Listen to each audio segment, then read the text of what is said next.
Previously on Red Wall, inside China's zero-COVID world. It felt a bit ridiculous that I couldn't even keep a job enforcing COVID rules. Everyone to stay at home. Vehicles are not allowed in or out. My name is Wei Du. I'm a CNA correspondent who was following China's lockdowns throughout the pandemic. In the last episode, I spoke to two people who were part of implementing strict restrictions in 2022. In this episode, you will hear from another two people on the receiving end of these lockdown measures, how they found themselves trapped and what they had to do to be free. In 2022, getting trapped was a shared experience in China. At one point, as many as 300 million people across the 70 cities were in some form of a lockdown. Some unable to leave their homes, others locked inside their buildings. Even the lucky ones could only get as far as the front gates of their compounds. There were only two things on my mind, to find food and to not go crazy. But the two people we will hear from in this episode had a different experience. They were trapped in places they hadn't planned to be in for long. And as they later found, the longest journey in the world was the one to get back home. I was trapped, and there was no one to turn to for help. It was terrifying. This is Susu. She's 29, single, living with a cat. She had been working as a technician in a medical lab in her home province of Jiangsu. Ever since the pandemic began in early 2020, her life had been dominated by COVID tests. I asked her how often she encountered a positive test. No, not at all. My town did a good job controlling the virus. Occasionally in these conversations, I get struck by how something that we think is outlandish would seem completely normal to someone inside China. Imagine running COVID tests day and night for 2.5 years and not catching a single case. Wouldn't you question why you keep going? But Susu didn't have time for questions. She was pulling 12-hour shifts and testing samples from the rounds and rounds of mandatory testing. And it was starting to take a toll on her health. I started to get dizzy at work because my neck was under so much strain. I couldn't cope anymore, physically or mentally. I had been wanting to travel for some time, but I couldn't make up my mind. But then, I really couldn't keep going anymore. I had to take a break.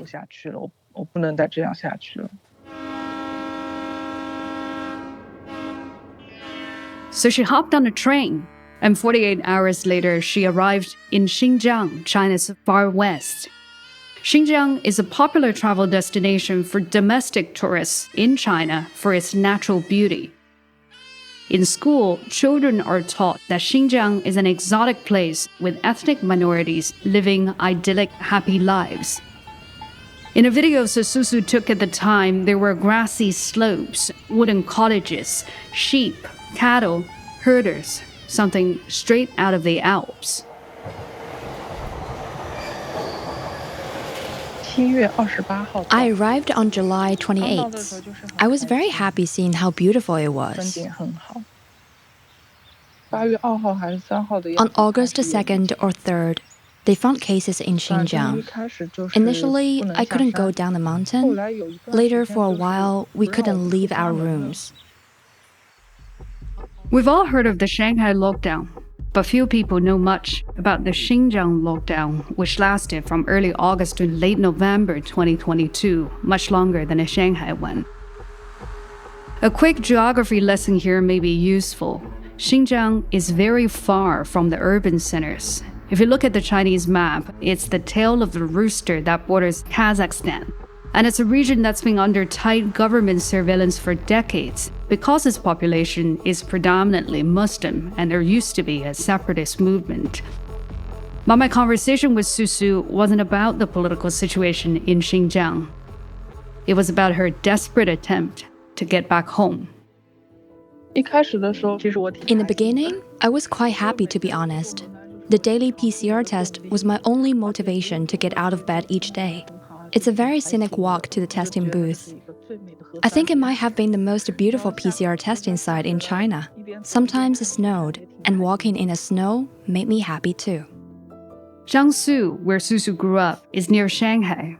It doesn't get much snow, so you can understand that this was novel for Susu and perhaps even a bit romantic. But that feeling was short-lived. By mid-September, there was still no sign that the lockdown would end. I was beginning to get bored, so I asked the guest house owner to inform the village that I wanted to leave. I thought that was all I needed to do. But she was wrong. By then, within Xinjiang, cars couldn't drive from one village to the next without special permits. Life was coming to a standstill. After registering her intent to leave, Susu heard nothing back for 10 days. I waited until September 26. The October 1st National Day holiday was approaching. I thought there was no way they would let us out during that peak travel season.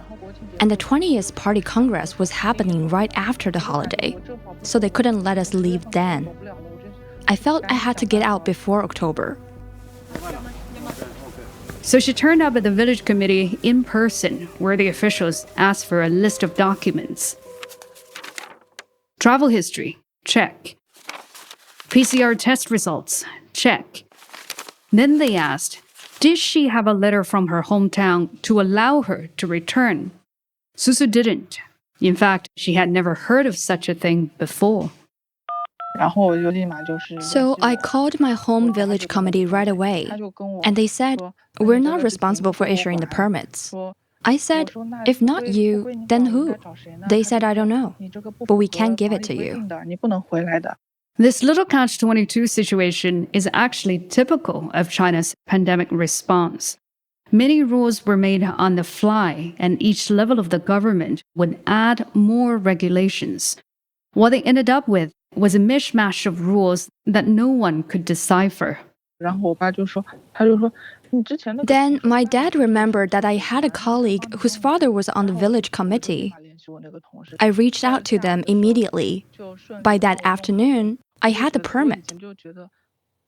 I didn't used to understand why people had to resort to connections to do things. I never wanted to be like these people. But now, only connections could get me home. I was very disappointed. With a letter in hand, Susu booked the first train out. It was scheduled to leave Xinjiang's capital, Urumqi, on October 1st. It's a 10-hour drive from the village to the train station. Except in the days that followed, Susu would find herself unable to set off. The same night, we were taken down the mountain into the county for PCR tests.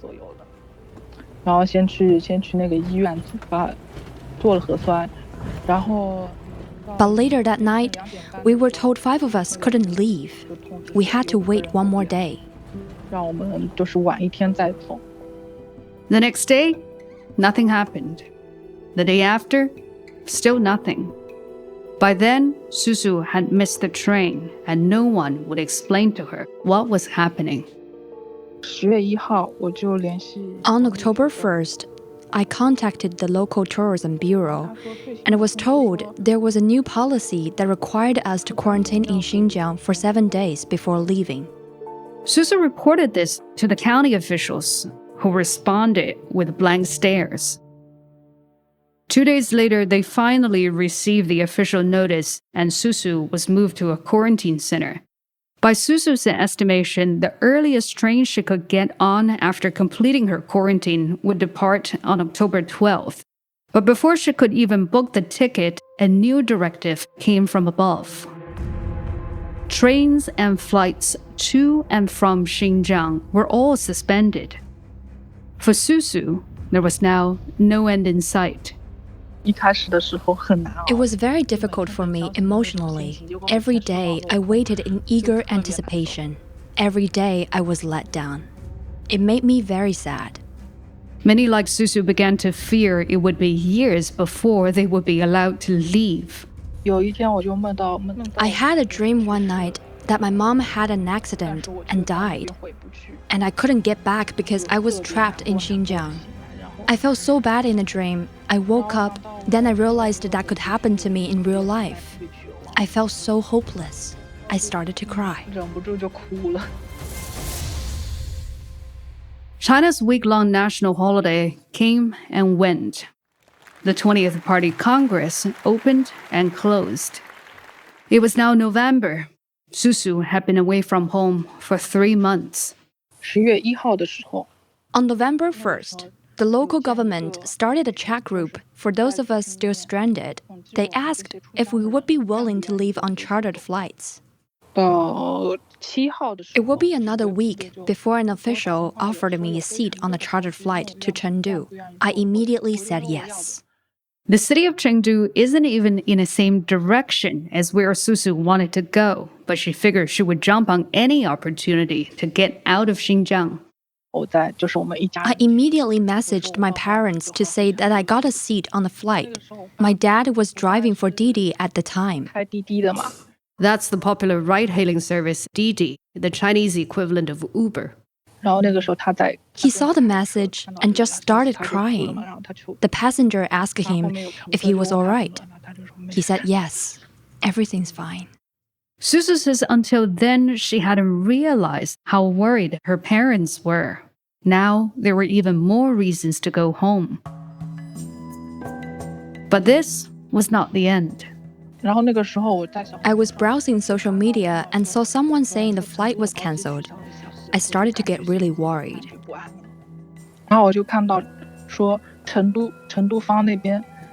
Then I found out that Chengdu would only allow one flight from Xinjiang per day. I quickly scanned social media to see how many other cities in Xinjiang have chartered flights to Chengdu. From there, I worked out there was no way my flight could take off as scheduled. And she was right. That flight never took off. Susu had wasted another 10 days. On November 17th, the local official told me there was a train to Shanghai 2 days later. But when I asked to book, he said I missed out on the last seat. They were always giving me hope, and then taking it away. It's like a pendulum swing. Hope and despair, day in and day out. After that encounter, I went back to the hotel and lied down. I started to think, all this work I put in since September, it all led to nowhere. I was still trapped. I felt tired. I soon fell asleep. 20 minutes into my sleep, the official called to say he found someone with a car who was headed to Jiangsu. He said the car owner wanted to find someone young and with a driver's license. The drive home was 4,500 kilometers. It took Susu and her driving partner 4 days, stopping only for cup noodles and toilet breaks. We couldn't leave the highway. If we had gotten off, we would have been quarantined for having been in Xinjiang. On November 23rd, 4 months after she left home, Susu was finally back. When I saw my cat, she couldn't even recognize me anymore. She ran away. I had thought she would be happy to see me. The journey to Xinjiang took just 2 days, but it was 58 days before Susu could find her way home. When she got back, Xinjiang was still under strict lockdown. A day later, a fire engulfed a residential building in the capital city, Urumqi. 10 people were killed. The local government said the residents were free to run for their lives, but the account was disputed by the families. As videos of the fire in Urumqi spread, so did the anger. Protests, which are rare in China, first broke out in Urumqi and then continued to cities as far as Shanghai. It was incredible to see what was happening. This was uncharted territory for everyone. And then, 2 weeks later, the government announced new pandemic policies, abandoning lockdowns and ending mandatory PCR testing. Just like that, zero COVID came to an end. But the sudden freedom couldn't scrub out the pain and the memory of what people went through. I still have nightmares. Once I dreamt that I was still trapped in Xinjiang. Another time, I dreamt that the officials turned up at my door and said they would take me back, that I had to be there for 3 years. I felt so helpless, and I was angry. I have psychological scars.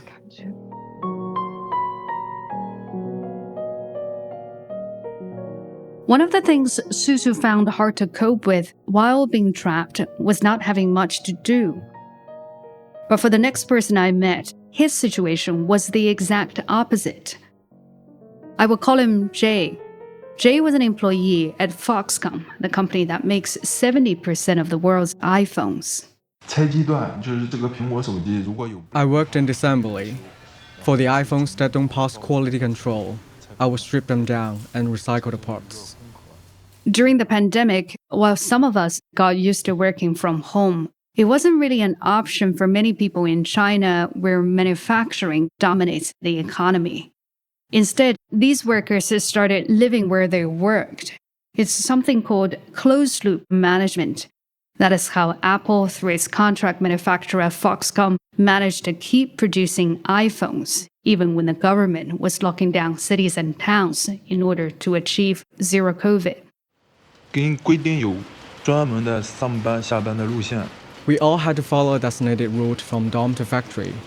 All the shops nearby closed down, and we couldn't go out of the area. So you were either at work or at a dorm. There wasn't much else to do.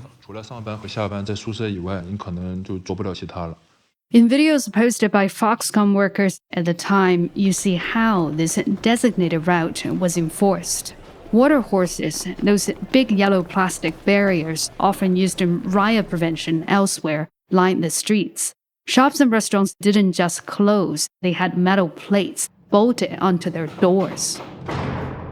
Before I go any further, I want to tell you a bit more about this factory. If you're not from China, it's a little hard to imagine what it's like, so I will try my best.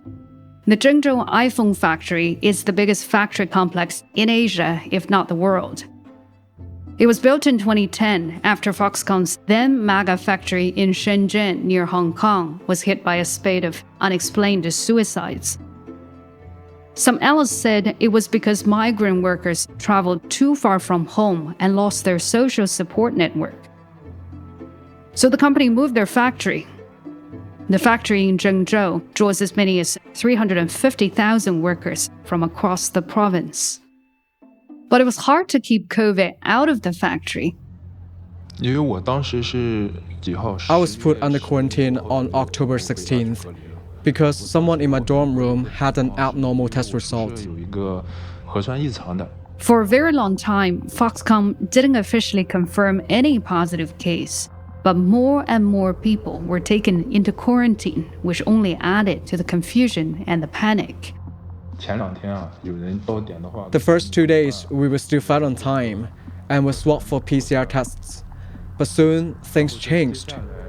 Breakfast was not delivered until 1 p.m. No one was coming to test us. I thought it must have been things were getting quite bad out there, so they didn't have enough manpower to take care of people in quarantine anymore. Jay reached out to colleagues who were still going to work and was told things were indeed looking bad. Workers were taken into quarantine halfway through their shifts, and canteens had closed. They all had to pick up food after work and eat in a dorm. I felt they were losing control.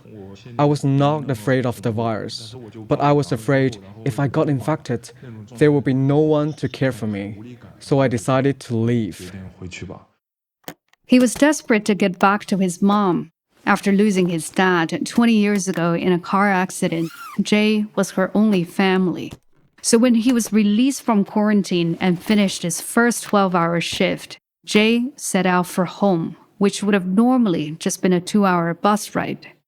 The entire city was under lockdown. There was no public transport, so the only way out was to walk. Carrying an iPhone, a power bank, a small backpack, and some water, Jay took to the road. The rest of his belongings he had to leave behind. He didn't want to be spotted by the guards. I set out around 1 p.m. and followed the main road. By 7 p.m., I've reached a checkpoint, which was tightly controlled. I tried to get through, but the guards wouldn't let me. Luckily, there was a driver who told me I could take a detour to get out. It was a long detour and very remote. I walked past tombs, wastelands, climbed under fences, and by 1 a.m., I finally found a way out.